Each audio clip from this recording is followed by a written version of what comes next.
If you listen to Trump, you wouldn't know that China and America are superpower rivals locked in a furious trade war. Ahead of Thursday's much-anticipated meeting in South Korea, with a fragile trade truce teetering, Trump hailed Xi Jinping as a great leader of a great country. And after the meeting, having agreed to a one-year trade deal, told reporters that, quote, on a scale of 0 to 10, with 10 being the best, the meeting was a 12. So in this video, we thought we'd take a look at this new China-US trade deal, and whether it lives up to Trump's rhetorical enthusiasm.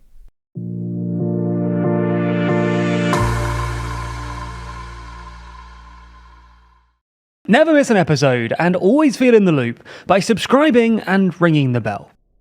So let's start with a quick recap of where we were going into the meeting. Throughout both Trump's first term and Biden's term, the US imposed a series of tariffs on China, which took the average tariff rate up to about 20%. China responded with its own tariffs, taking the average rate on US imports up to about 20% as well. However, things escalated dramatically on Trump's so-called Liberation Day on April 2nd, when Trump announced sweeping tariffs on basically every country, including a 34% flat tariff on China.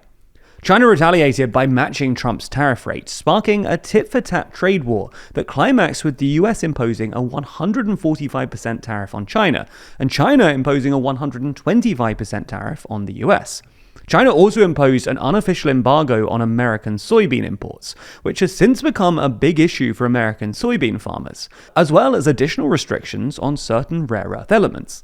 For context, rare earth elements are needed for a number of advanced technologies, and China dominates across the entire supply chain. China framed its restrictions as a symmetrical retaliation against America's export restrictions on advanced chips going into China, which began under Biden but were expanded by the Trump administration. On May 12th, after negotiations in Geneva, the two sides agreed to a 90-day trade truce, with the US reducing its flat tariff rate to 30% and China reducing its flat tariff rate to 10%. According to analysis by the Peterson Institute for International Economics, when combined with pre-existing tariffs, these flat tariffs took America's average tariff on Chinese goods to about 58% and China's average tariff on US goods to 33%. After a series of bilateral discussions in London, Stockholm and Madrid, China agreed to lift restrictions on rare earths. The US agreed to relax restrictions on chip exports, and both sides agreed to extend the so-called tariff truce. That was until earlier this month, when the trade war suddenly escalated once again.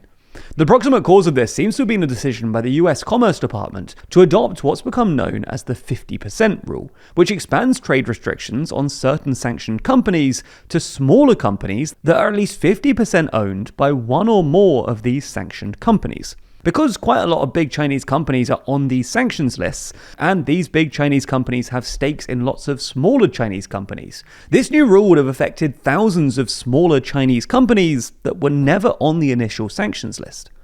Beijing reacted by announcing a slew of new export restrictions that would essentially require foreign companies to ask for Beijing's approval to export goods that contain even trace amounts of Chinese-sourced rare earth materials. And it's hard to overstate quite how broad these restrictions could be. Basically, every advanced technology, including semiconductors and military jets, use Chinese-sourced rare earths, which means that Beijing would essentially get veto rights over the entire supply chain. China also imposed port fees for US ships docking in Chinese ports, mirroring similar fees announced by the US back in April. Trump was apparently blindsided by this and reacted by announcing a retaliatory 100% tariff from November 1st. This meant, going into Thursday's meeting, that the US had imposed effectively a 58% tariff on Chinese imports, with the threat of an additional 100% flat tariff rate, as well as restrictions on semiconductor exports, port fees, and the so-called 50% rule. For its part, China had imposed a 33% tariff on American imports, an embargo on American soybeans, port fees, and restrictions on rare earths. At Thursday's meeting, though, most of these restrictions were lifted or relaxed. According to various reports, the US agreed to withdraw the so-called 50% rule, suspend port fees, and essentially reduce its tariff rate by 10%, taking the average rate down to about 48%.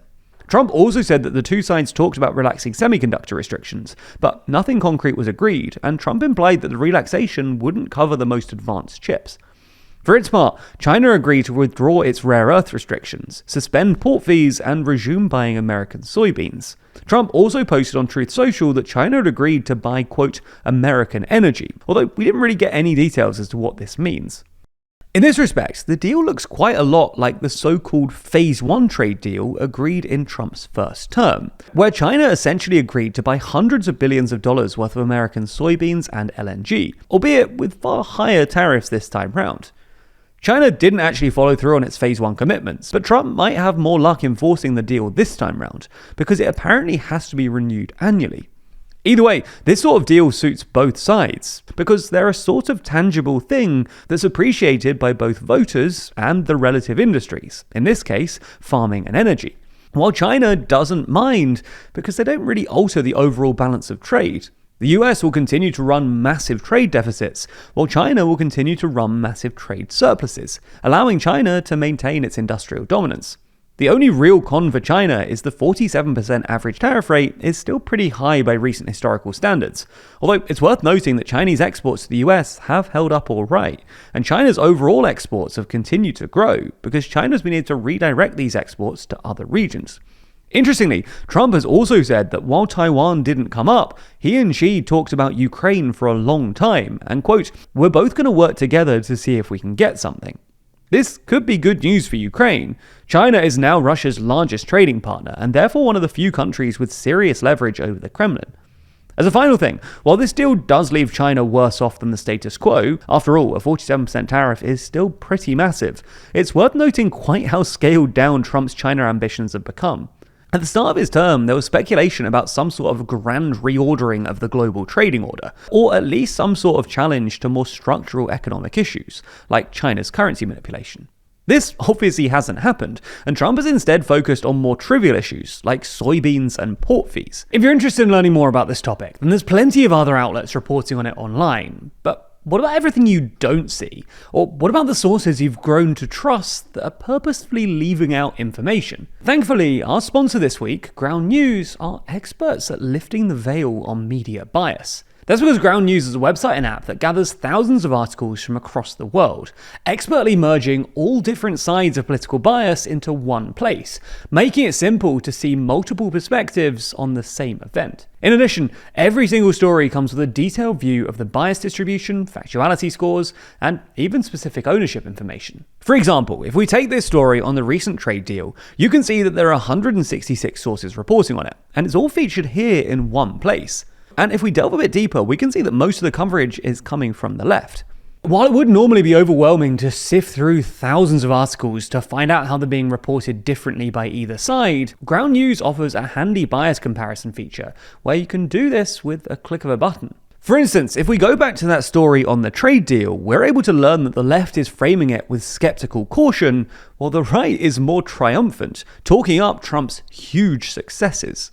But that's not all. For stories that have been disproportionately covered by one side of the political spectrum or the other, their aptly named blind spot feed puts all of those into one place to help you stay grounded and informed. So if you want to begin questioning the narrative instead of just consuming it, you can get started today as we're partnering with Ground News to offer you 40% off their unlimited access Vantage plan. Just subscribe through the link in the description or scan the QR code on screen, and you'll be supporting an independent news platform working to make the media landscape more transparent.